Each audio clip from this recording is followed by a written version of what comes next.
안녕하십니까. 좋은 아침입니다. 이제 오늘은 사무엘상 16장의 뒷부분과 17장의 내용을 함께 묵상을 해보겠습니다.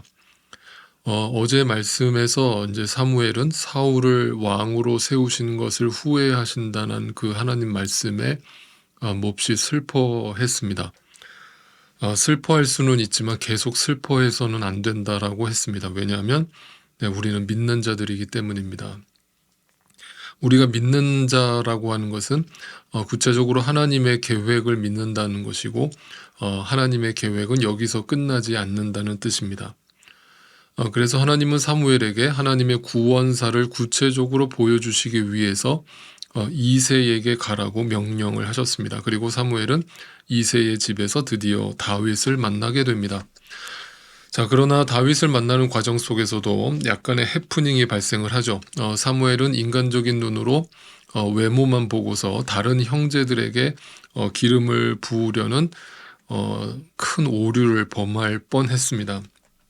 그러나 하나님은 다시 한번 사무엘에게 나타나셔서 너희는 사람의 외모를 보고 판단하지만 나는 사람의 중심을 본다라고 하는 유명한 말씀을 던지시면서 어린 다윗에게, 아무도 관심 없던 어린 다윗에게 기름을 붓게 하셨습니다.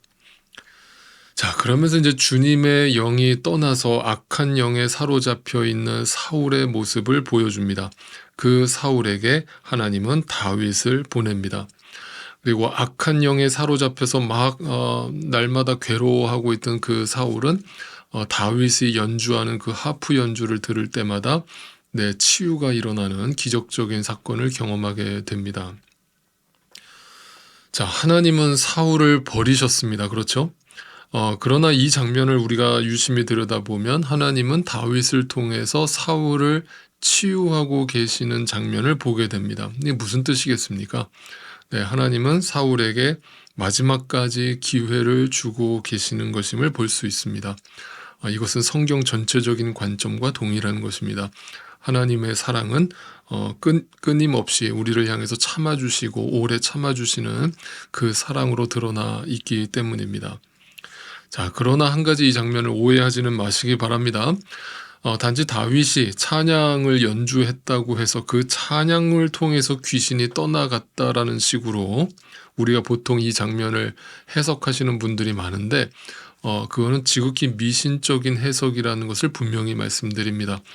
이 본문 말씀은 무슨 음악 치료를 말하고 있는 것도 아니고 그 찬양 그 자체에 어떤 신비적인 역사가 있다라고 말하고 있는 것도 절대 아닙니다. 이 이야기가 던져주는 핵심은 이겁니다. 찬양을 부른 사람이 누구냐라고 하는 것입니다. 그 연주를 한 사람이 누구냐는 거죠. 바로 다윗이죠. 다윗이 아닌 다른 사람이 이 연주를 했다면 이러한 치유는 일어나지 않았다라는 것을 이 본문이 말해주는 겁니다. 왜 그렇습니까? 하나님의 영이 다윗과 함께하고 있었기 때문입니다. 잘 보십시오. 사울은 하나님으로부터 버림받기는 했지만 아직까지 왕의 신분이죠. 그죠? 세상에서 성공했다라고 말할 수 있죠. 부와 명예와 권력을 다 쥐고 있었습니다. 그런데 하나님이 그와 함께 하시지 않습니다. 반면에 다윗은 어린 소년에 불과합니다. 아무도 걸뜯어보지도 않고 관심조차 없습니다. 그리고 목동에 불과합니다. 아무런 힘도 없고 권력도 없고 부도 없습니다. 그런데 하나님이 그와 함께 하십니다. 그래서 세상적으로 보면 아무것도 아닌, 정말 아무것도 아닌 그 다윗을 통해서 세상의 모든 부와 명예와 권력을 다 지고 있던 사울 왕이 치유받는 장면을 우리에게 보여주고 있는 것입니다. 왜 이 장면을 우리에게 보여주고 있겠습니까? 오늘날도 동일하다는 것이죠. 크리스찬들의 삶이 바로 이 다윗과 같아야 한다라는 것을 말해주고 있는 것입니다. 안 믿는 사람들이 크리스찬들에게 와서 상담을 요청해야 되고 기도를 부탁해야 되고 뭔가 우리에게 그 하나님의 뜻을 구하는 일이 벌어져야 한다는 뜻입니다. 그런데 안 믿는 자들이 오히려 믿는 자들을 걱정하는 것이 벌어지고 있다면 그 자체가 코미디인 것이죠. 자, 제가 지금 이제 무슨 말씀을 드리려고 하시는지 이해하실 거라고 생각합니다. 그러니까 이 세상을 살아가면서 절대 사람을 외모로만 판단하지 말라는 뜻입니다. 그 사람의 지위가 무엇인지, 그 사람이 나이가 얼마나 많이 먹었는지, 그 사람이 얼마나 많이 배웠는지, 그것이 중요한 것이 아니라 하나님이 함께 하시는 사람인가 아닌가가 중요하다는 것입니다. 그래서 우리라고 하는 존재는 늘 이것을 기억해야 되죠. 성경이 가르쳐주는 진리, 약할 때 강함이 되시는 하나님을 만나지 못한다면 우리는 아무것도 아니라는 사실을 늘 잊지 마시기를 바랍니다.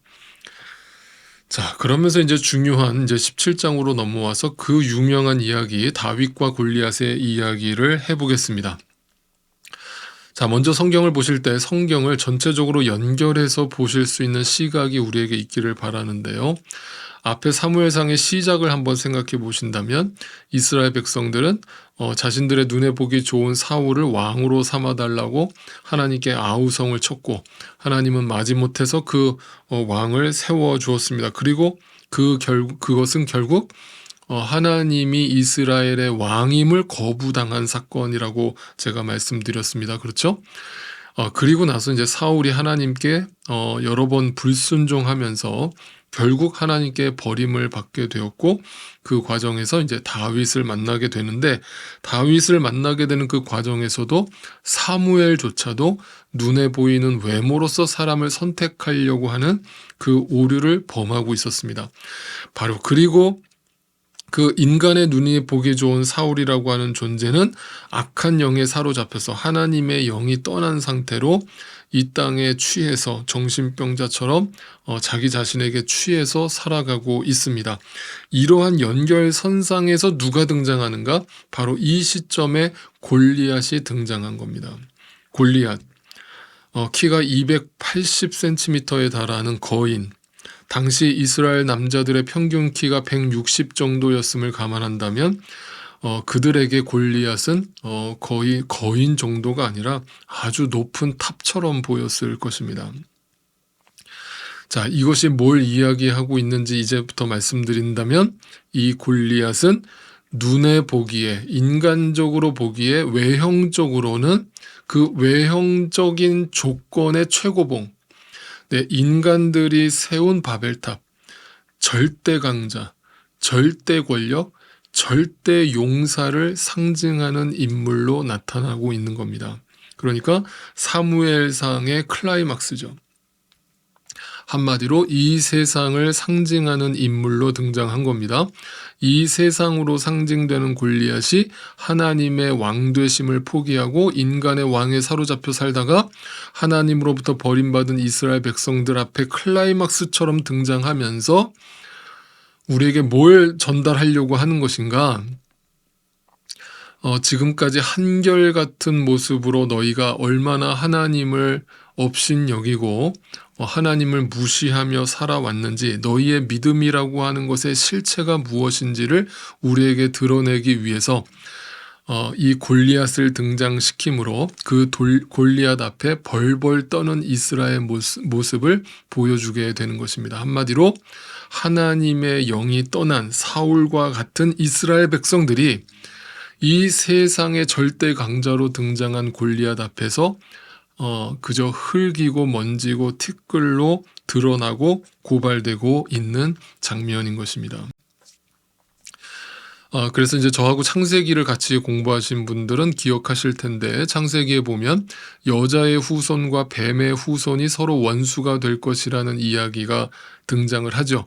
그 이야기를 다시 떠올리게 하시면서 여자의 후손, 예수 그리스도의 후손과 뱀의 후손, 사탄의 후손이 계속해서 싸우는 것이 성경의 이야기인데, 우리는 하나님을 믿음으로, 예수 그리스도의 이름을 믿음으로 이 뱀의 후손들, 용사로 등장하고 모든 것을 가진 유명한 자로 등장하고 모든 부와 명예와 권력을 쥐고 흔드는 자로 등장하는 골리앗과 같은 존재들 앞에 강하고 담대하게 서서 승리를 선포해야 되는 존재들인데, 그 앞에서 벌벌 떨고 있는 여자의 후손들의 모습을 보여주면서 과연 너희가 진짜 믿는 사람이 맞느냐라고 오늘 이 이야기는 들려주고 있는 겁니다. 그러니까 정리해서 말씀드린다면, 이 다윗과 골리앗의 이야기는 단지 용기를 가져라. 용감하게 나가서 싸워라. 그러면 승리할 수 있다. 이 세상에서 성공할 수 있다라는 이야기를 들려주는 게 절대 아니라 너희가 믿음이 없다면, 하나님의 영이 떠나 있다면 너희는 그 골리앗 앞에 아무것도 아닌 존재들이야. 너희는 흙이고 먼지고 티끌에 불과한 존재들이야. 라는 것을 고발하고 있는 것입니다. 기억하십시오. 사울 왕처럼, 이스라엘 백성들처럼, 심지어 사무엘조차도 하나님의 영의 다스림을 받지 않고서는 인간적인 눈에 붙들려서 두려워하거나 근심과 걱정과 염려에 함몰되어서 살아갈 수밖에 없다라고 하는 사실을 말입니다. 그래서 여러분, 오늘도 생각해 보십시오. 우리가 바로 소년 다윗이라는 것을 생각해 보십시오. 아무것도 가진 것이 없고, 힘도 없고, 백도 없고, 명예도 없고, 그런데 거기에 믿음까지 없으면 우리는 그냥 죽은 시체에 지나지 않는다라는 것을 잊지 마십시오. 하나님의 영이 떠난 인간은 그저 흙이고 먼지고 티끌에 불과한 것입니다. 오늘도 하나님은 우리 앞에 골리앗을 세워서 우리의 믿음을 점검하시는 것입니다. 너희 믿음이 진짜 믿음인지 가짜 믿음인지를 드러내시는 것입니다. 만약 그 골리앗 앞에 선 소년 다윗이 만군의 여호와 하나님을 의지하여 승리했던 그 믿음이 나에게 있다면 하나님을 찬양하십시오. 그 믿음을 주신 분은 하나님이시기 때문입니다. 그러나 골리앗 앞에 도망치는 지금 이스라엘 백성들처럼 그것이 나의 모습이라고 생각되신다면 하나님 앞에 엎드리십시오. 성령 하나님의 충만함을 간구하십시오. 하나님께 기도하십시오. 그 믿음이 없이는 섣불리 이 세상 전쟁터에 나아가지 마십시오. 전신갑주를 취하고 무장하지 않고 적군 속으로 뛰어들겠다라는 생각처럼 무모한 생각은 없는 것이며, 어떻게든 되겠지라고 하는 막연한 정신으로 신앙생활을 하고 계시다면 그것은 백전백패를 의미한다는 사실을 기억하십시오. 오직 말씀으로 오늘도 무장하십시오. 기도로 무장하십시오. 성령 하나님의 충만을 간구하십시오. 그리고 그 충만을 통해서 강하고 담대하십시오. 하나님을 바라보십시오. 세상의 눈에 보이는 것에 결코 흔들리지도 마시고 기죽지도 마십시오. 사람 무서워하지 말고 그 사람 뒤에 서 계신 하나님을 바라보십시오. 그리고 주변에 여전히 이 세상의 눈에 보이는 것에 빠져서 자신이 사울 왕이고 골리앗임을 자랑하면서 살아가고 있는 자들을 보시거든 불쌍히 여기십시오. 측은히 여기십시오. 그 돈과 권력과 명예가 아니면 삶의 이유와 행복이 없다라고 말하는 그들을 위해서 기도해 주십시오. 이것을 볼 수 있는 눈이 당신에게 있다면 바로 당신이 하나님의 영이 함께하는 사람임을 기억하십시오. 그리고 절대 오해하지 마십시오. 다윗이 골리앗을 이겼다고 해서 다윗이 골리앗보다 더 힘이 센 사람이라는 것을 말하고 있는 것이 절대 아닙니다. 우리가 그들보다 잘났다라고 말하고 있는 것이 아닙니다. 하나님이 떠나면 우리도 그들과 다를 바 없다라는 것을 말해주고 있는 것입니다. 골리앗을 이겼던 다윗이 밧세바 앞에서 패배했음을 잊지 마십시오. 인간이 대단한 게 아닙니다. 오직 주님의 은혜로 예수 그리스도의 이름으로 나아가서 승리할 뿐입니다. 다윗은 골리앗을 이길 때 엄청난 무기로 쓰러뜨린 것이 아니었습니다. 만군의 여호와의 이름으로 나아가서 승리했던 것입니다. 왜냐하면 이 땅의 모든 전쟁은 하나님께 속한 것이기 때문입니다. 잊지 마십시오. 오늘도 내 눈에 전능하신 하나님이 보이지 않고 내 입술에 주님의 이름이 고백되지 않는다면 수없이 많은 골리앗만 내 앞에 보일 뿐입니다. 오늘도 여러분에게 이 믿음이 있으시기를 주님의 이름으로 축복합니다. 예수의 이름으로 나는 일어서리라. 주가 주신 능력으로 나는 일어서리라. 원수가 날 향해 와도 쓰러지지 않으리. 주가 주신